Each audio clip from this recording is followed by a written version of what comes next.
Vamos refletir sobre o texto base, que dá motivo e sustenta toda a reflexão do livro. Efésios, capítulo 4,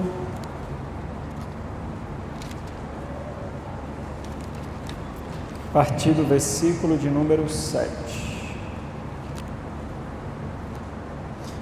O tema da reflexão de hoje é a nutrição da igreja, dons e ofícios. Diz assim a palavra de Deus. Provavelmente eu vou conseguir ler o texto todo, quando nós chegarmos lá na metade da mensagem, se eu chegar lá. Então eu vou ler só o versículo 1 para a gente ganhar tempo, tá bom? E aí, à medida da exposição, a gente vai lendo o restante. Diz assim: e a graça foi concedida a cada um de nós, segundo a proporção do dom de Cristo. Pula para o versículo 12. Com vistas, com o propósito de o aperfeiçoamento dos santos, para o desempenho do seu serviço, para a edificação do corpo. Vamos a Deus em oração.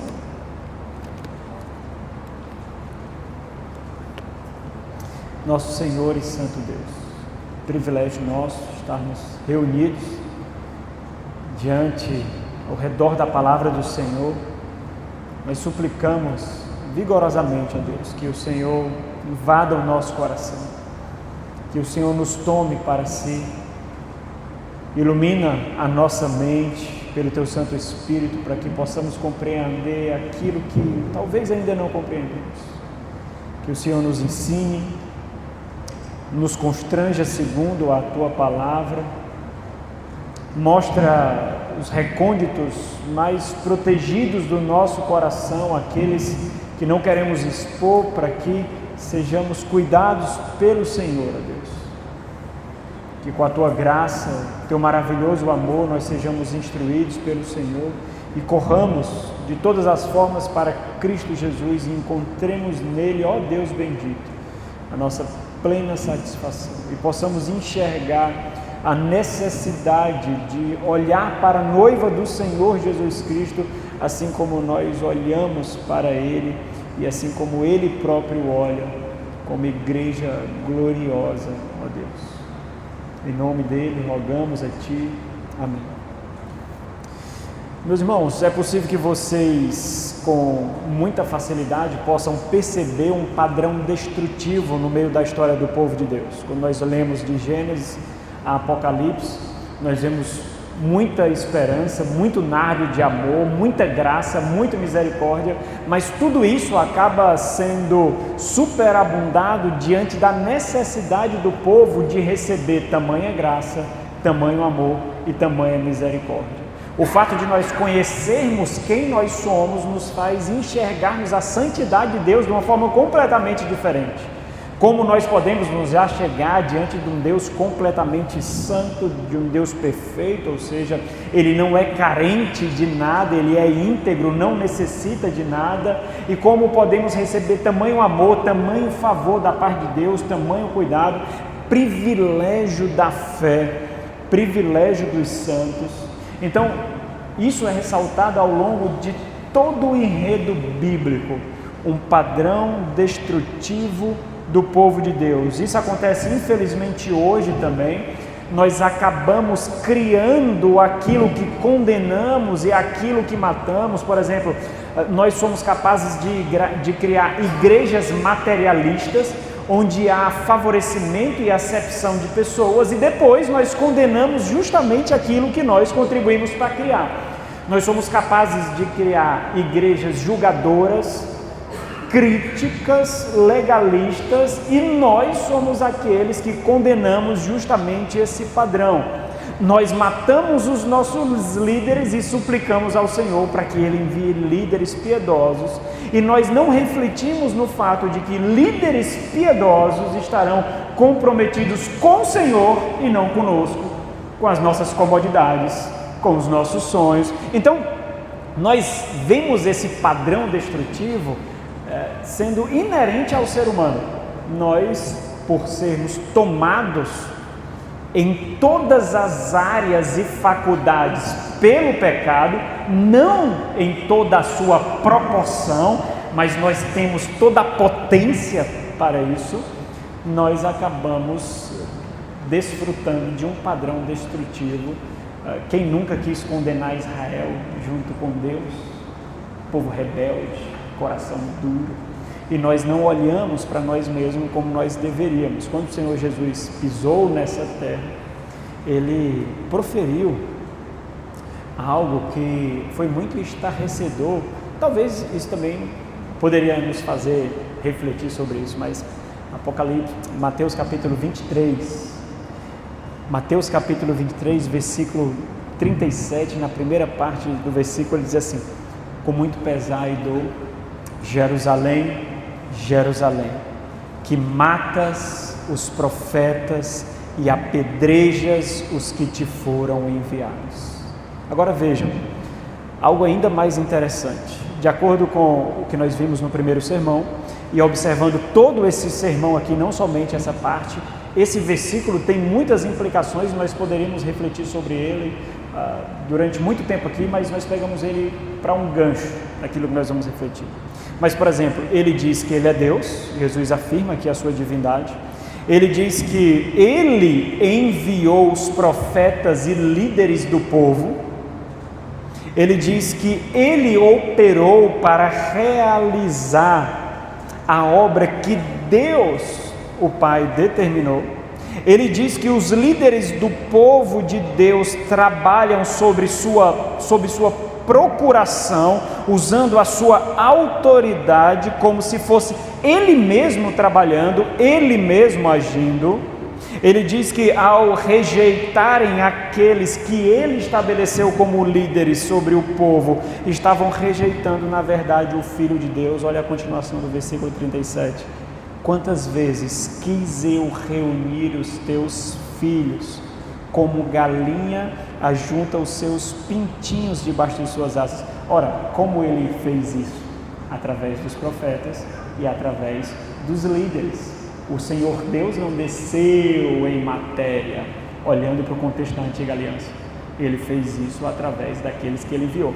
Essa deveria ser uma reflexão muito natural para a gente, irmãos, observarmos que aquilo que nós professamos, que parece ser tão abstrato e imaterial, necessariamente precisa se tornar tangível.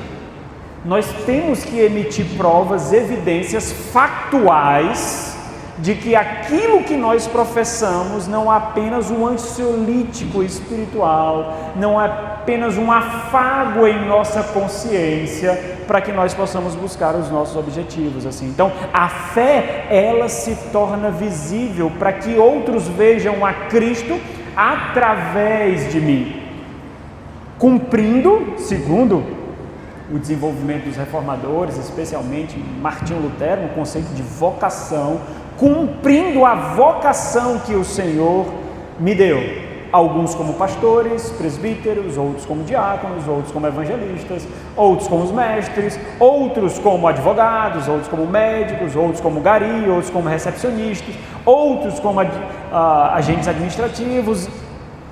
A ideia é que nós devemos fazer aquilo para o qual o Senhor nos chamou para a sua glória, ciente de que estamos fazendo para a sua glória. Mas isso ainda não diz respeito aos dons. Nós estamos falando especificamente dos dons no contexto da igreja. O próprio Senhor Jesus Cristo profetiza as consequências de matar a mão que nos alimenta, a mão que nos apacenta. No versículo 38 ele diz: eis que a vossa casa ficará deserta. Por que isso acontece? Talvez, irmãos, nós não tomamos a liderança da igreja do Senhor como estabelecida pelo próprio Deus. E diga-se de passagem, nós precisamos estar convictos de que a igreja que nós fazemos parte tem líderes que foram estabelecidos por Deus, porque não se submeter a esses líderes significa não se submeter ao Senhor. O Senhor não descerá, não lhe dará um sonho, não enviará um anjo. Não é assim. O Senhor usa homens que ele estabeleceu em detrimento das suas mazelas, pecados, defeitos e deformidades. É aí que está a grande beleza da preciosidade da graça de Deus. Por meio de mim, um pecador, falho, carente, necessitado, talvez com muitas incapacidades que você pode suprir, eu sirvo de veículo para lhe abençoar, para curar a sua alma. Até pouco mais de um século atrás, os pastores eram conhecidos como médicos de almas. Hoje nós temos profissões para isso, mas até um pouco mais de um ano, de 100 anos, os pastores eram conhecidos desde a Reforma Protestante como médico de almas. Nós servimos para curar a sua alma, para curar o seu casamento, a sua família, os seus filhos, injetando o nardo dos céus. O Senhor não faz isso em carne e osso, na verdade Ele faz em carne e osso, mas não os dele, os nossos. Ele nos une para isso com o poder do alto. Então talvez nós exaltamos as deficiências e as particularidades que rejeitamos e não vimos o poder de Deus e a graça de Deus através desses homens, tantos quantos nós deveríamos ver. Por que eu estou dizendo isso? Porque no segundo capítulo do livro, para não parecer que eu estou desprezando os líderes, ou seja, olha, a igreja é edificada por todos nós, não somente pelos líderes. Então, para não parecer que eu estou menosprezando os líderes, a tese do capítulo 2 é o seguinte: os líderes são essenciais, indispensáveis, mas eles não são suficientes. Os líderes não edificam a igreja sozinhos. Eles não têm a exclusividade dos dons. Se apenas os líderes tivessem os dons, aí sim, a edificação da igreja, a preservação da igreja, a propagação do reino vinha única e exclusivamente através dos líderes que Deus muniu. É claro que eles têm dons que são concernentes ao ofício que eles exercem, mas eles não têm a exclusividade dos dons. Ora, existem irmãos com algumas necessidades que talvez eu não conseguirei alcançar, e a pessoa que está do seu lado consegue, e isso não diminui, porque é o corpo que faz a obra do próprio corpo. Ele se regenera, ele se cura, ele se mantém, ele se desenvolve. É o corpo, essa é a metáfora, essa é a ideia. O Senhor nos muniu. Então, olha, tudo isso que eu estou falando desde a primeira mensagem traz implicações assim grandiosas para a vida da igreja local. Ou, por exemplo, quando você identifica algum problema na igreja, com muita facilidade você vai dizer o quê? Eu vou falar para o pastor. Eu vou dizer para o pastor. O pastor vai resolver isso. O pastor vai tratar isso. E por que não nós? Sob a supervisão e a autoridade desses homens, que são mais capazes teologicamente, em sabedoria e discernimento, por isso não neófitos, para nos instruir quanto a isso. Por que não? Porque nós não chegamos para os nossos líderes e dizemos: ó, pastor, é o seguinte, eu não vou nem trazer, eu já tive que trazer isso para o senhor.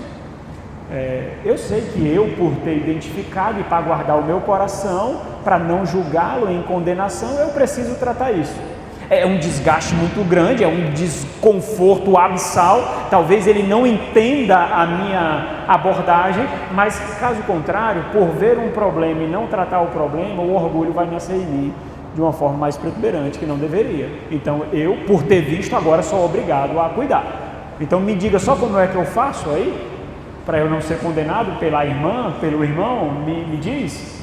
E eu posso ser condenado, mas está tudo bem, eu mereço a maior das maiores humilhações, porque se tem um instrumento de maior edificação para o nosso caráter, é a humilhação. E nós fugimos dela, nós rejeitamos dela, porque na humilhação nós vamos ao chão, nós comemos do pó e entendemos quem nós somos, necessitados e carentes, pobres, cegos e nus, mendigos, carentes de pão.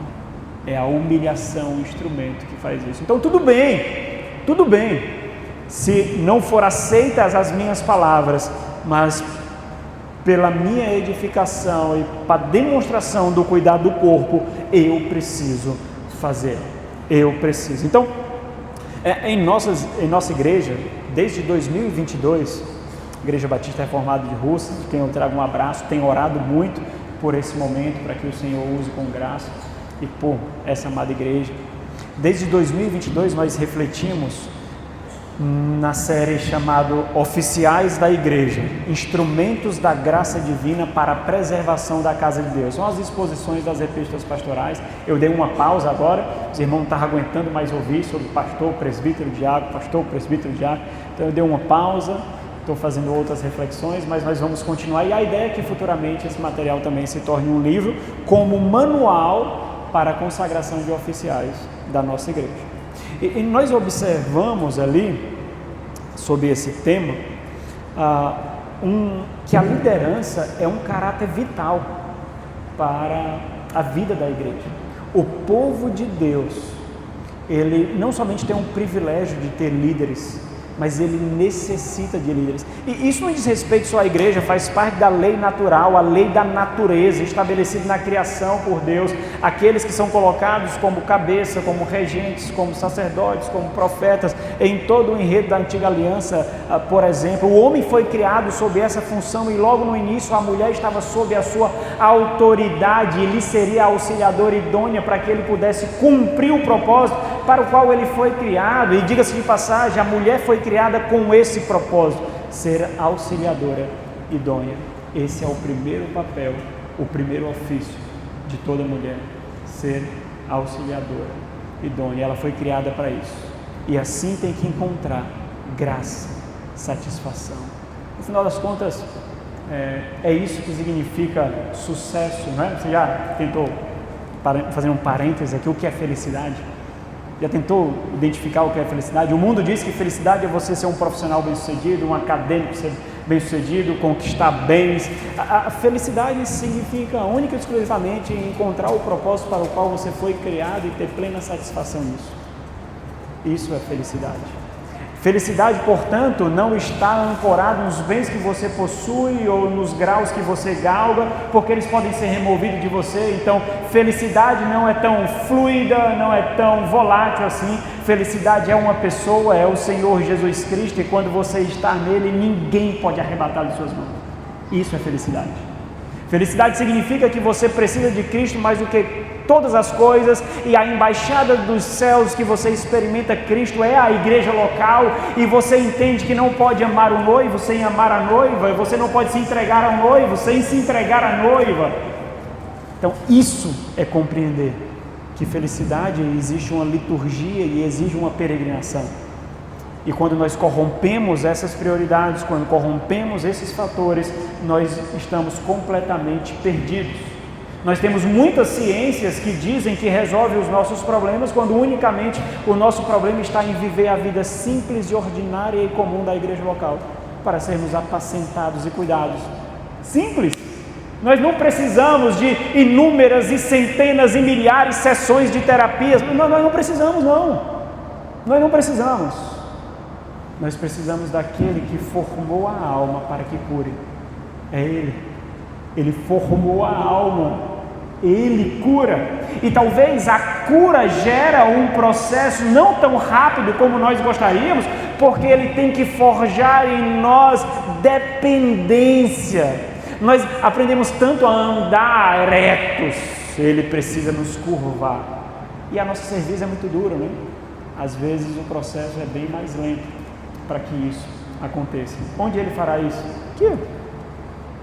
Aqui, na igreja local.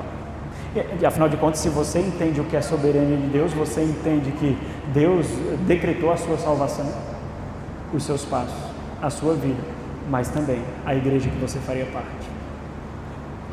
Porque Deus precisa garantir que aquela igreja terá todos os dons necessários para a sua nutrição. Então Ele não deixaria isso jogado ao acaso. Vem quem quer, vem quem pode. Ele conduz, Ele direciona. Você tem a vontade, é óbvio, você tem o desejo, mas quem faz você desejar o que você deseja? Quem? Eu desejo fazer isso. É óbvio que nós desejamos fazer, mas quem faz você desejar o que você deseja? Quem faz você querer o que você quer? Né? Principalmente quando vai contra os padrões do mundo. É fácil você entender que o mundo, esse é o grande papel do marketing, né? O marketing é fazer você desejar aquilo que você não precisa. e aquilo que você nunca quis. Né? As redes sociais fazem isso. Quem está falando sobre algo, daqui a pouco vai aparecer um bocado de coisa que eu estou falando, né? Fazem isso, né? Aí de tanto bater, você deseja. Foi assim no Éden, não foi? Quantas vezes Eva passou pelo fruto? Quantas vezes Adão passou pelo fruto? Ele nunca viu que era desejoso. Aí a serpente foi lá. É o primeiro assessor de marketing. Foi lá. E de repente, foi o que ela fez? Ela viu que era agradável aos olhos. Ora, ela não desejava. Ela não tinha visto isso. É assim que acontece com o pecado, não é não? Tem séries que você não deveria assistir. Tem filmes que você não deveria assistir. Tem amizades que você não deveria ter. Tem lugares que você não deveria frequentar. Mas você se considera imune. E bate a porta do coração. Até que você deseja o adultério, a pornografia, o dinheiro, a mentira, os bens. É assim, né? Por quê? Porque para o mundo tomar o nosso coração, primeiro precisa ter um ponto de contato. Isso é tentação. Tentação só é tentação porque tem um ponto de contato com o coração. Por isso que pode existir uma tentação para você que não pode existir para mim, porque não tem ponto de contato. Por exemplo, dinheiro para você pode ser um grande problema. A avareza, para mim pode não ser. Para mim pode ser outro. Orgulho, pornografia, pode ser vários outros. Por causa do ponto de contato. Isso é a tentação. Satanás, que está ao nosso derredor, observa o seu rolar do feed, observa as páginas, observa os filmes, observa os seus olhares, observa a sua vida, e ele aguarda o momento para... Onde você encontra os nutrientes necessários para se fortalecer, para que isso não aconteça? Aqui. Você não vai fazer isso orando em casa, não. Porque o culto do Senhor é um local onde o Senhor se manifesta de forma especial para nos munir, para experimentar mutualidades que é impossível sozinhos. A mutualidade já diz isso, não é? Para eu desenvolver mutualidades, eu preciso de outras pessoas, naturalmente. Então, essas reflexões, meus amados irmãos, não precisa de um seminário teológico, não precisa ler grandes livros, são reflexões de quem toma fé por instrumento intencional. Eu sou crente e vou provar isso para o mundo. Eu sou crente. Cristo tomou o meu coração desse mundo. E minha vida será para provar isso, onde quer que Ele me coloque. No mercado de trabalho, na universidade, em casa, na sociedade. Eu vou mostrar que sou dele. E que o mundo não ouse me tentar com seus manjares, como se eu estivesse à venda. O Senhor usa quem para nos ensinar isso? Ora, hoje Ele está usando a mim.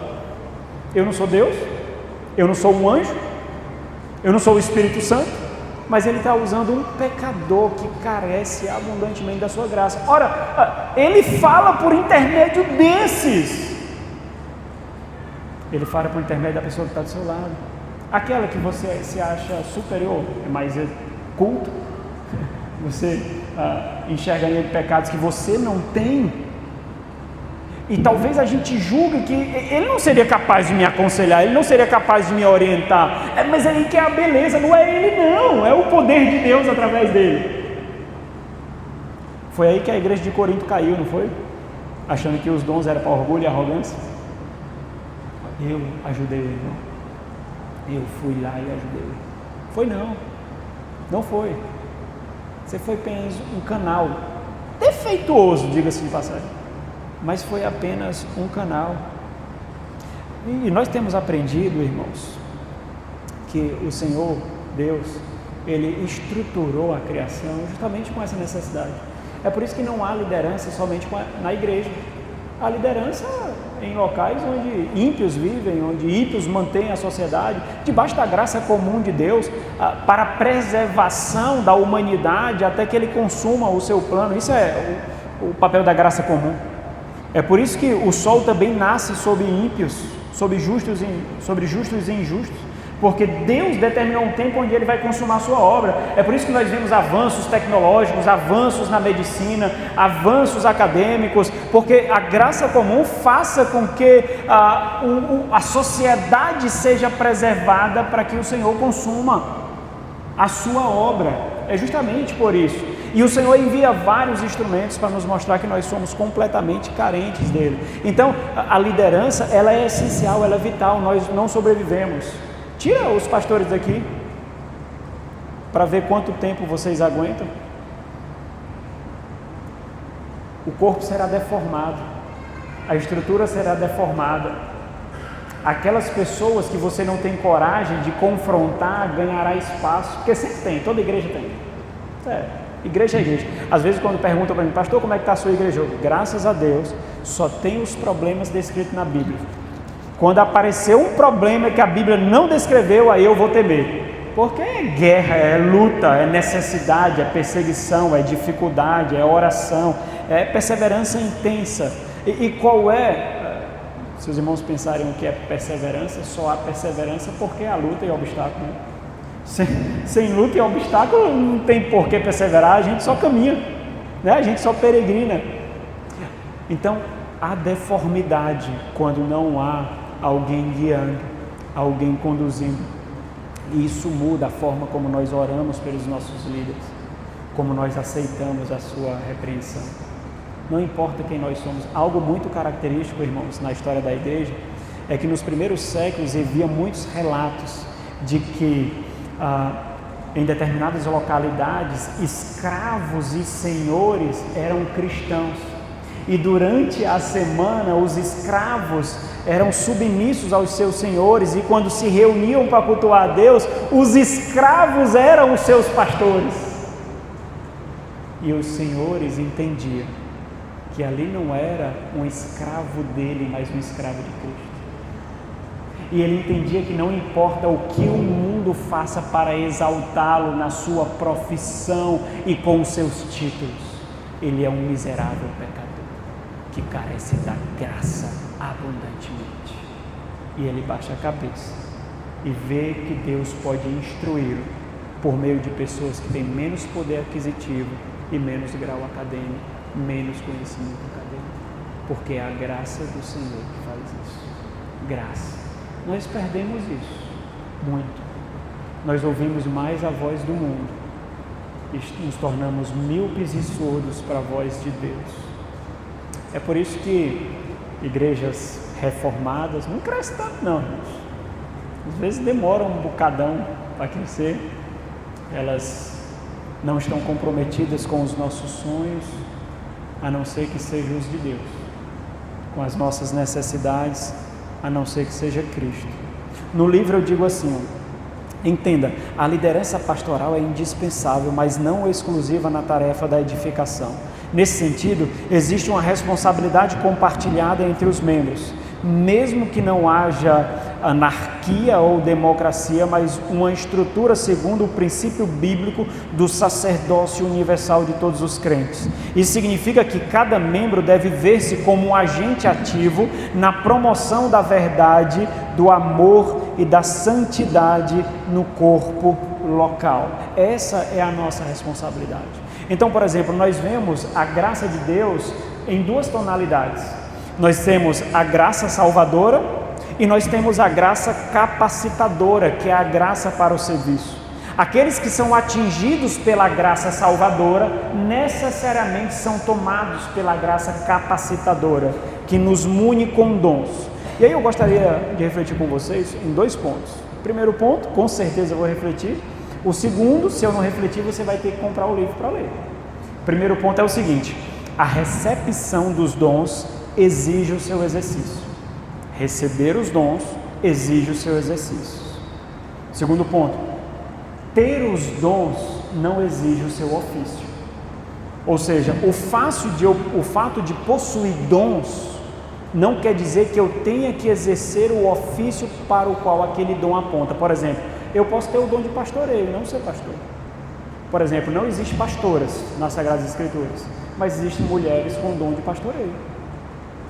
Nós não temos diaconis aqui, mas tem mulheres que têm o dom da diaconia. O que cabe é a conveniência da igreja reconhecer, segundo a sua comodidade ou não, aqueles dons. Mas para reconhecer esse ofício, necessariamente tem de identificar os dons. Por isso que, primeiramente, antes de consagrar alguém ao oficialato, essa pessoa já exerce o dom no meio da igreja. Então só há o quê? A autorização, a consagração, o oficialato ali. Somente isso, porque ela já exerce. Mas nem todos que exercem precisam ser reconhecidos, porque cabe exclusivamente a conveniência e a soberania da igreja nesse sentido. Então vamos no primeiro momento, que eu acho que é muito importante. A recepção dos dons exige o seu exercício. Quando nós recebemos dons? Quando nascemos de novo. Se você foi regenerado, você recebeu dons. Se você nasceu de novo, necessariamente você recebeu os dons. Então, receber os dons, professar a fé em Cristo Jesus, significa que eu preciso exercer. Então vamos fazer uma recapitulação daquilo que nós vimos no primeiro sermão. O Senhor Jesus edificará a sua igreja até a completude da sua obra. É impossível que isso não... Vocês duvidam que isso vai acontecer? Vocês acham que Jesus Cristo disse assim, ó, eu vou consumar a minha obra, eu vou edificar a minha igreja e ele vai falhar? Não vai falhar, certo? Jesus Cristo não vai falhar nisso. Ele vai consumar a sua obra de qualquer forma. Essa obra de edificação, ela é realizada através da vida daqueles que estão em Cristo, necessariamente. Indubitavelmente, todos que nasceram de novo servem para edificar essa obra, mas especificamente edificar os santos que, por sua vez, necessitam disso. Por exemplo, o irmão do seu lado tem palavras de sabedoria. Eu preciso de palavras de sabedoria. Por exemplo, o irmão do seu lado tem o dom da hospitalidade. Eu preciso. O irmão do seu lado tem o dom da generosidade. Eu preciso. Administração. Eu preciso. Eu necessito disso. Esses dons, eles não são talentos, entenda, isso é importante. Esses dons não servem para o mercado de trabalho e para a vida acadêmica. Esses dons não foram dados a você para você ser um excelente profissional e um excelente acadêmico, não foram. Esses dons são única e exclusivamente usados para a edificação da igreja, para a edificação dos santos. Porque o reino de Deus não é um empreendimento corporativo, não é uma universidade, não é isso. Eles podem ser exibidos em outras áreas. Por exemplo, pessoas que têm o dom da liderança, muito dificilmente ele se tornará parte de alguma equipe sem assumir a liderança.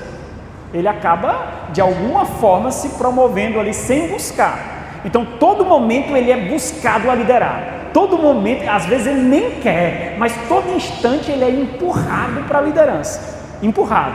Por exemplo, pessoas que têm o dom da diaconia, né, do serviço, ele vê coisas que poderiam ser feitas que outros simplesmente não veem. Não veem. E ele vai lá e faz, nos bastidores. Ele não está nem aí se alguém vai reconhecer. Por exemplo, pessoas que têm o dom do evangelismo, eles pregam o evangelho, evangelizam de uma forma tão natural que muitos de nós, como é que foi que ele começou essa conversa?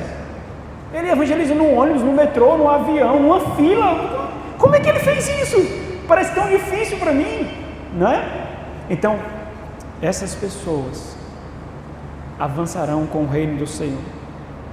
Então, se isso é uma realidade, o questionamento é: será que realmente o uso desses dons seria meramente opcional? Se a edificação da igreja e o avanço do reino será realizado através de mim como instrumento de Cristo, será que é opcional usá-lo? Será que eu poderia, segundo o meu conforto e comodidade, dizer assim: hoje eu vou usar o dom nessa igreja? Não vou usar não. Será que é assim que um escravo faz? Eu sou escravo de Cristo. É bonito, né, teologicamente falar, né? Os reformados gostam, né? Sou escravo de Cristo. Sou escravo de Cristo. É bonito, né? Bonito. E diga-se de passagem, infelizmente, está virando modinha ser reformado, né? E infelizmente tem alcançado patamares muito ruins, quando muitas pessoas confundem conhecimento teológico com intimidade com Deus, conhecimento teológico com sabedoria. Não, muito diferente, muito diferente. Mas nós temos muitos reformados, encharcados de conhecimento e muito distante da cruz. Muito, muito distante.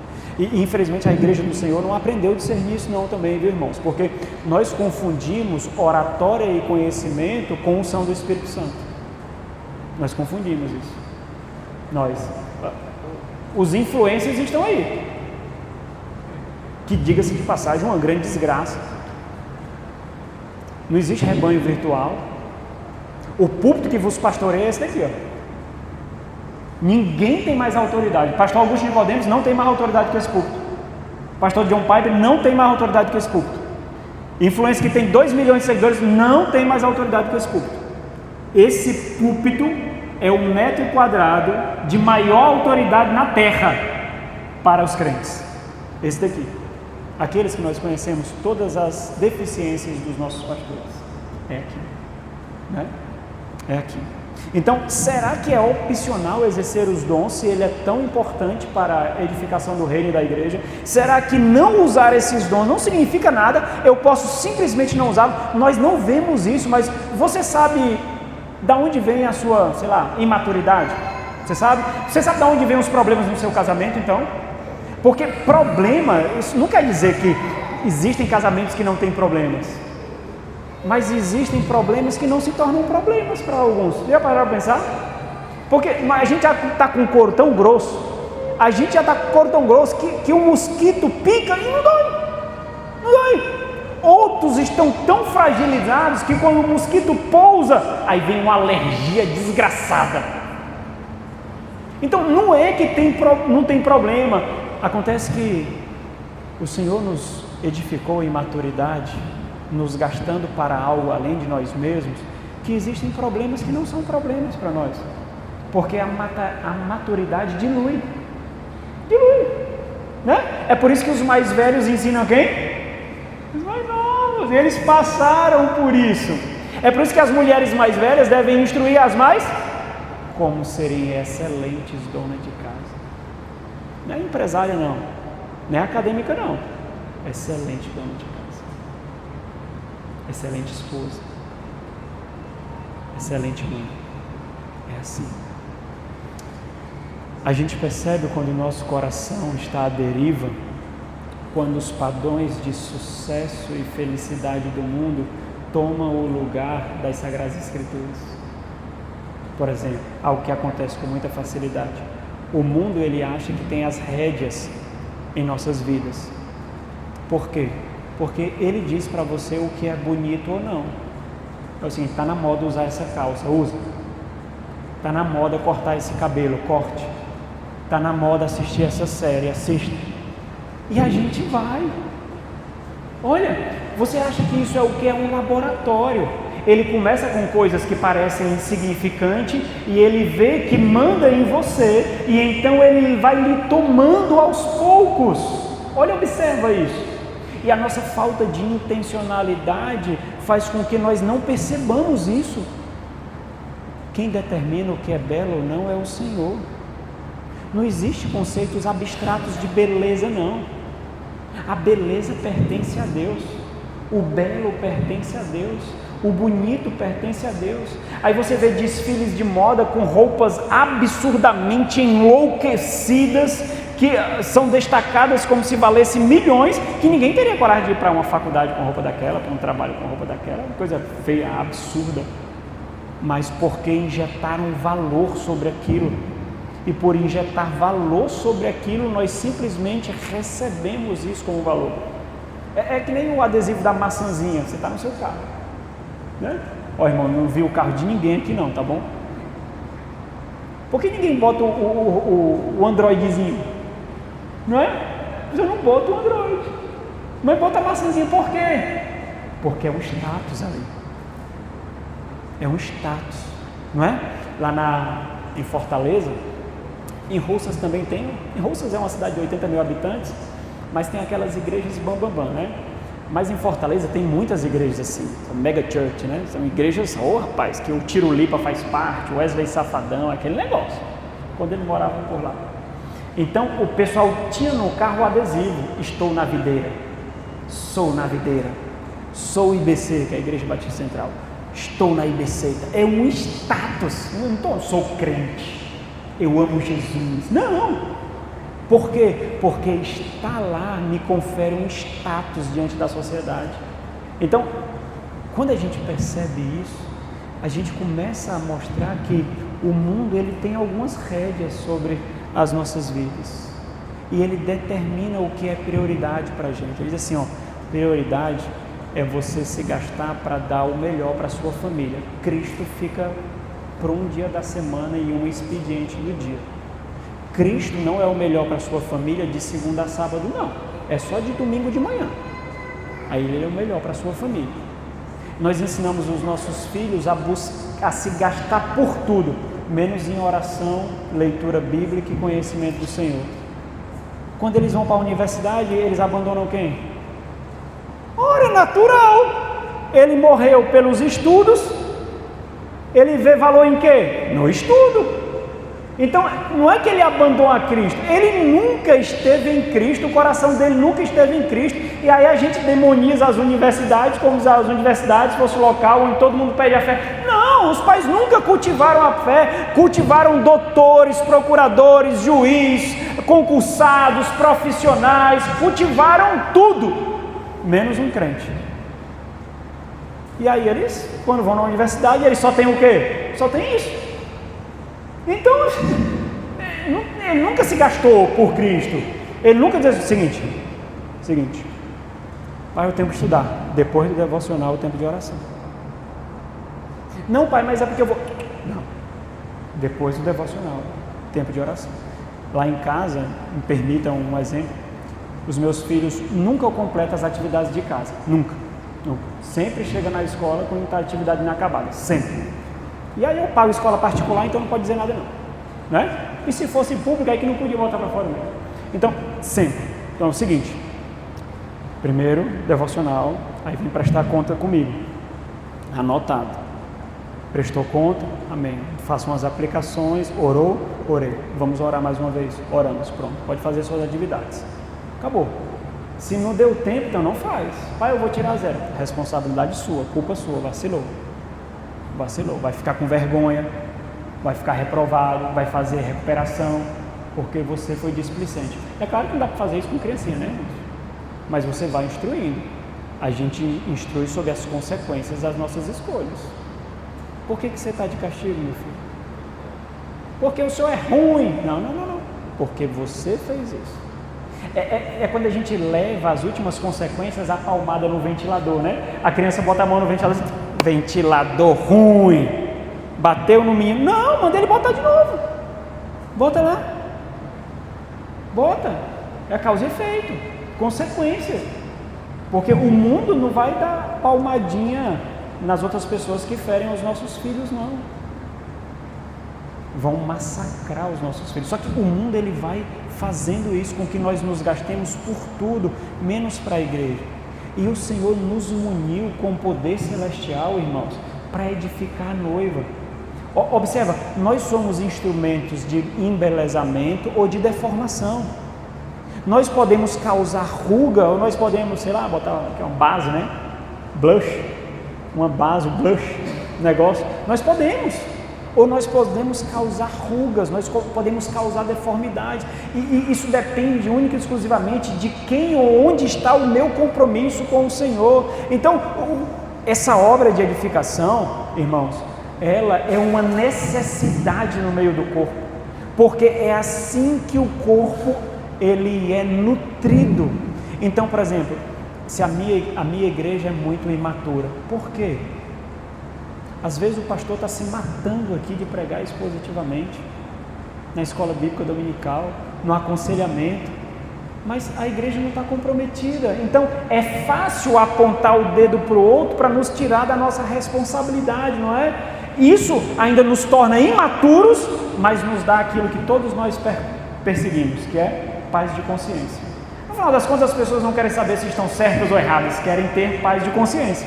É por isso que nós culpamos outros, é por isso que nós condenamos outros, é por isso que nós nos vitimizamos, mesmo que lá no fundo nós sabamos que nós somos o problema, porque nós queremos o quê? Paz de consciência. Então é mais fácil isso acontecer. Então entenda, quando nós observamos muitos problemas a serem resolvidos na igreja, muitas deformidades, muita imaturidade, a primeira pergunta que nós devemos fazer é: em que eu coopero para isso? Como nós refletimos no começo. Porque o Senhor Jesus concedeu dons proporcionalmente para que nós cheguemos ao aperfeiçoamento, à plena varonilidade de Cristo Jesus. É um processo, nós somos obra inacabada, nós somos uma edificação, um edifício em construção. Nós precisamos colocar massa, nós precisamos corrigir um buraco ali, nós precisamos colocar mais tijolinhos, nós não edificaremos derribando, não. Às vezes nós fazemos isso, nós olhamos um irmão imaturo e tacamos a porrada no irmão. Não, ele não precisa, ele precisa de uma porção a mais de paciência. Ele precisa de uma porção a mais de misericórdia e graça. E é aí que nós entramos, porque o Senhor nos deu dons justamente para isso. O texto de Efésios capítulo 4, a partir do versículo 7, vocês me perdoem, não vou conseguir chegar lá, fiquei à vontade demais. Vocês vão ter que comprar o livro para ler. O texto lá, ele descreve especificamente isso. E quando nós observamos essa nossa responsabilidade, nós percebemos assim: dentre os apóstolos, eu sou os 11 ou eu sou quem condena? Dentro desse colégio apostólico, como uma metáfora para o corpo, eu sou quem critica, quem fere, quem expõe, quem condena, que é o Judas? Ou eu sou aqueles mesmo difíceis como Pedro, mas que se arrependem e seguem o Senhor Jesus Cristo? Quem eu sou?